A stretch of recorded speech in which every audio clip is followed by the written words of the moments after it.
Hello guys, welcome to exam वार।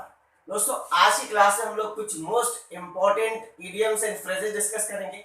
इसके अलावा मैं आपको एक बात और बता दूं, आने वाले इसी ट्यूसडे से हम लोग बैंक, एसएससी, एसआई इन सब के लिए एक कंबाइंड बैच स्टार्ट करने वाले हैं। और उस बैच की क्लासेस में हम लोग इंग्लिश को इस तरीके से, इस प्रैक्टिकल अंदाज में डिस्कस करेंगे ताकि आपको डिफिकल्ट से डिफिकल्ट रूल भी बड़े ही आसानी से समझ में आ जाए और आप उसको एग्जाम हॉल में बिल्कुल आसानी से अप्लाई कर पाए और नंबर स्कोर कर पाए। तो दोस्तों, उस बैच की क्लासेस को देखना मत भूलिएगा। उसकी क्लासेस को आप बिल्कुल ही फ्री माइंड होकर देखिएगा। तो चलिए दोस्तों, शुरू करते हैं ऐसी क्लास को और डिस्कस करते हैं कुछ इडियम्स एंड फ्रेजेस को जो एग्जाम पॉइंट ऑफ व्यू से मोस्ट इंपॉर्टेंट बनते हैं। दोस्तों, पहला इडियम्स एंड फ्रेज है donkeys year. Donkeys year, donkeys year का मतलब होता है अ वेरी लॉन्ग टाइम, बहुत लंबा समय, बहुत लंबा समय। अब दोस्तों, बहुत लंबा समय इसको आप यूज कैसे करेंगे? मान लीजिए हमारा ग्रेजुएशन होता है 3 ईयर में और 3 ईयर की बजाय आपने लगा दिए 5 साल, तो आप क्या बोलेंगे? I completed my graduation in a donkeys year. तो इस तरीके से आप इसको बोलेंगे, मैंने अपना ग्रेजुएशन बहुत लंबे समय में किया। या आप ये बोल सकते हैं, I got my first job after a donkeys year. कहने का मतलब मुझे मेरी पहली जॉब काफी लंबे समय के बाद मिली। तो जो लंबा समय होता है, बहुत लंबा समय होता है, उसके लिए हम क्या बोलते हैं? Donkeys year. चाहे तो आप एग्जांपल लिख लीजिए, I got my first job I got my first job after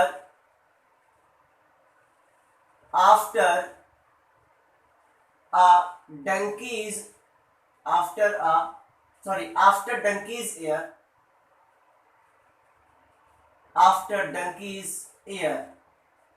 तो कहने का मतलब क्या हुआ दोस्तों?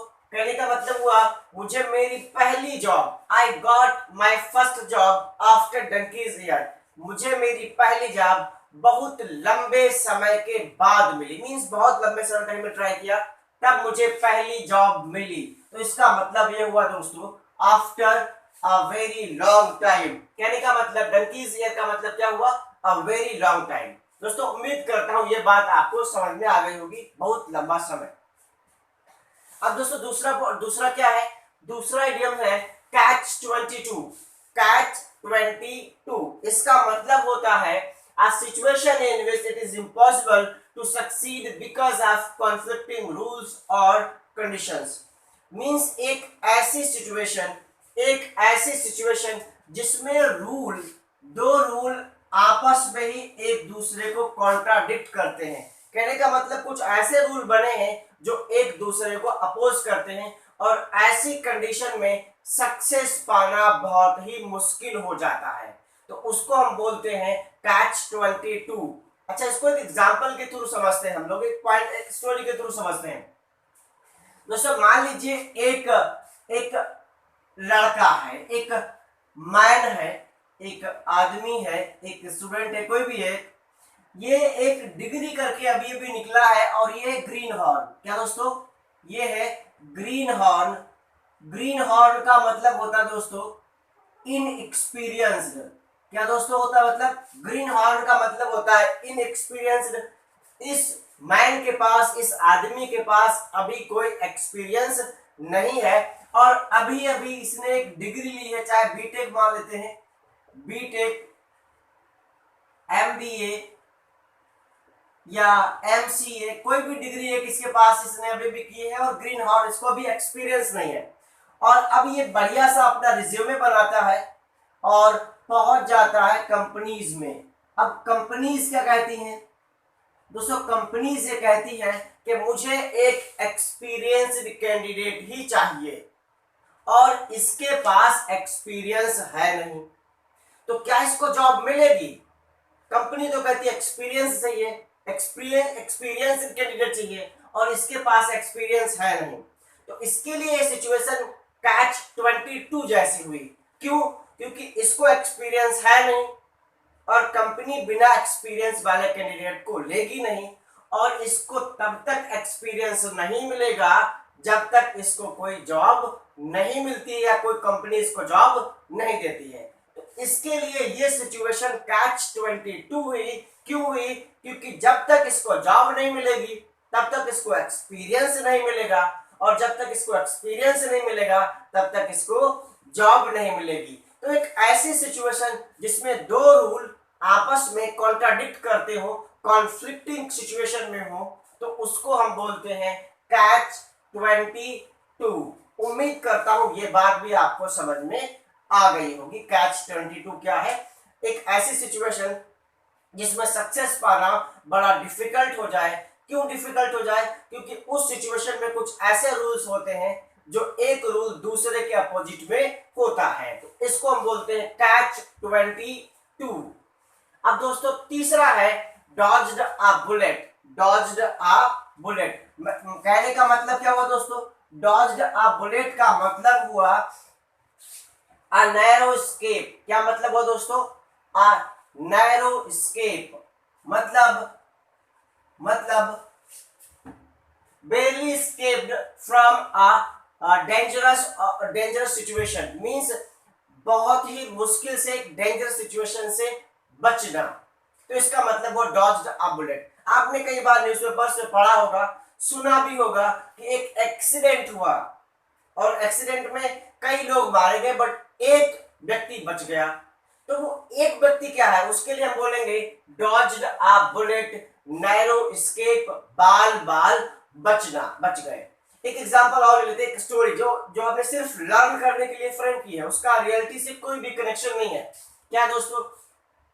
दो लोगों की शादी हो रही है, ए और बी, सॉरी इधर लिख देते हैं बॉय और गर्ल, ये लिखते हैं बॉय और एक है गर्ल, इनकी शादी होने वाली है। ठीक है दोस्तों, अब पता लगा शादी से एक दिन पहले लड़की को पता लगता है कि लड़के की कोरोना रिपोर्ट पॉजिटिव आ गई है, लड़के को कोरोना है। तो दोस्तों अब क्या हुआ? लड़की बाल बच गई, या ऐसा ही लड़की के साथ होता, लड़के को पता लगता कि लड़की को कोरोना हो गया शादी से एक दिन पहले, तब लड़का बाल बच जाता। तो बाल बचने का मतलब हुआ डॉज्ड अ बुलेट। आपने कई बार ये भी सुना होगा कि ट्रेन से गिरने के बाद भी वो सेफ बच गया, सेफ एंड साउंड। तो ऐसी सिचुएशन जिसमें आप खतरे से बिल्कुल सेफ एंड साउंड बाहर आ जाएं, उसको आप क्या बोलते हैं? डॉज्ड अ बुलेट। कहते हैं मौत से नजरें मिला के वापस आ जाना, तो इसको हम क्या बोलते हैं? डॉज्ड अ बुलेट। तो उम्मीद करता हूं दोस्तों ये बात भी आपको समझ में आ गई होगी।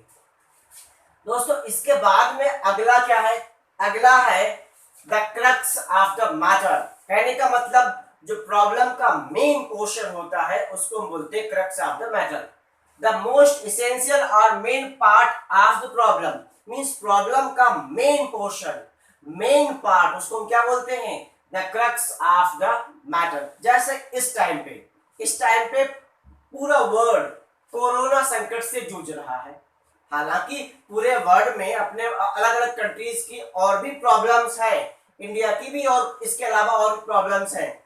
जीडीपी डाउन जा रही है, अनएम्प्लॉयमेंट बढ़ रहा है, और कोरोना स्प्रेड भी बढ़ रहा है। तो ये कई प्रॉब्लम्स हैं, तो एक सीरियस प्रॉब्लम है। लेकिन सीरियस प्रॉब्लम में प्रॉब्लम का मेन पार्ट क्या है? प्रॉब्लम का मेन पार्ट है कोरोना का फैलना। तो कोरोना को स्टॉप करना ये प्रॉब्लम का मेन पार्ट है। तो कुल मिला के एक समस्या है, और उस समस्या का जो मुख्य पार्ट है, जो मेन भाग है, उसको हम क्या बोलते हैं? उसको हम बोलते हैं the crux of the matter. कहते हैं ना बिल्ली प्रॉब्लम है, लेकिन बिल्ली के गले में घंटी कौन बांधेगा? मेन समस्या तो ये है। तो इस तरीके से समस्या का जो मेन पार्ट होता है उसको हम क्या बोलते हैं? उसको हम बोलते हैं क्रक्स ऑफ द मैटर। दोस्तों अगला है grasping at straw। grasping at straw, try to find a reason to feel hopeful in a bad situation। एक बहुत ही अपोजिट एडवर्स सिचुएशन में भी, बहुत ही सीरियस सिचुएशन में भी हैप्पी फील करने का एक रीजन ढूंढना, इसको हम लोग हिंदी में बोलते हैं डूबते को तिनके का सहारा। हालांकि ऐसा भी हो सकता है कि उस तिनके की वजह से वो किनारे पे ना आ पाए, लेकिन फिर भी डूबते को तिनके का सहारा होता ही होता है। वो तिनकों को भी पकड़कर बाहर निकलने की कोशिश करता है। तो इसका मतलब हुआ ग्रास्पिंग एट स्ट्रॉ का मतलब हुआ डूबते को तिनके का सहारा। Try to find a reason to feel hopeful in a bad situation, कहने का मतलब एक बैड सिचुएशन में हम चारों तरफ से प्रॉब्लम से घिरे हुए हैं और उसमें भी हम सिचुएशन से बाहर निकलने की, अपने अपने आप को हैप्पी फील कराने की, उस सिचुएशन से हम कैसे बाहर निकलेंगे, कोई भी आपको रीजन मिल जाए उसका, तो उसके लिए हम क्या बोलेंगे, उसके लिए हम बोलेंगे ग्रास्पिंग एट स्ट्रॉ मींस डूबते को तिनके का सहारा। आप उम्मीद की किरण ढूंढ रहे हैं। उम्मीद करता हूं दोस्तों ये बात भी आपको समझ में आई होगी। दोस्तों नेक्स्ट है in dire straits. In dire straits, in dire straits का मतलब हुआ in a very bad situation, बहुत ही खराब स्थिति में। सीधा सीधा बोल सकते हैं India's economy is in a dire state. तो इंडिया की इकोनॉमी कैसी है, बड़ी खराब स्थिति में है। तो उम्मीद करता हूं ये तो आसानी से आपको समझ में आ गया होगा। इन डायर स्टेट का मतलब क्या हुआ, in a very bad situation. Example आपने लिख लिया होगा, India's economy is in dire state. Next one, question number 7, a vicious cycle. A vicious cycle, इसका मतलब क्या हुआ, इसका मतलब क्या हुआ, इसका मतलब हुआ when one problem causes another problem which then causes the first problem again। Means एक ऐसी स्थिति जिसमें एक प्रॉब्लम को आप सॉल्व करते तो दूसरी प्रॉब्लम क्रिएट हो जाती है, और दूसरी को क्रिएट करते हैं तो पहली प्रॉब्लम क्रिएट हो जाती है। मीन्स एक प्रॉब्लम आपने सॉल्व की और जैसे जैसे ये प्रॉब्लम सॉल्व हुई तो ये दूसरी प्रॉब्लम जो पहली प्रॉब्लम थी वही फिर से क्रिएट करके चली गई। जैसे जैसे मान लेते हैं कि एक मिडिल क्लास फैमिली का जो प्राइवेट सर्वेंट है, प्राइवेट जॉब में एक पर्सन है, उसके साथ में क्या होता है, उसके साथ में ये होता है कि अगर वो अपनी इनकम बढ़ाने के लिए ओवर टाइम करता है तो फैमिली को कम टाइम दे पाता है और तो उसका फैमिली टाइम कम हो जाता है। और अगर वो अपना फैमिली टाइम बढ़ाता है तो उसकी इनकम कम हो जाती है। तो इस तरीके से अगर उसने अपनी इकोनॉमिक प्रॉब्लम को सॉल्व करने के लिए अपना ओवर टाइम बढ़ाया तो फैमिली टाइम कम हो गया, और फिर उसने अगर अपना फैमिली टाइम बढ़ाया तो उसकी इकोनॉमिक प्रॉब्लम फिर से बढ़ जाएगी। तो एक ऐसी सिचुएशन जिसमें हम एक प्रॉब्लम को सॉल्व करते तो दूसरी हो जाती है, और दूसरी को हम सॉल्व करते तो पहली प्रॉब्लम फिर से क्रिएट हो जाती है। तो उसको हम बोलते हैं अ विशियस साइकिल, जो कभी एंड नहीं होती है।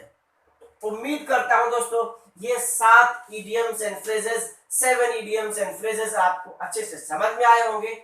दोस्तों एक बार मैं आपको फिर रिमाइंड करा दूं कि इसी ट्यूसडे से हम लोग बैंक, एसएससी, सीपीएसआई इनके लिए कंबाइंड बैच शुरू करने वाले हैं, जिसमें हम इंग्लिश की क्लासेस को बहुत ही सिंपल और प्रैक्टिकल तरीके से डिस्कस करेंगे। इस अंदाज में क्लासेस डिस्कस होंगी ताकि आपको हर एक मोस्ट डिफिकल्ट से डिफिकल्ट रूल बड़े ही आसानी से समझ में आ जाए।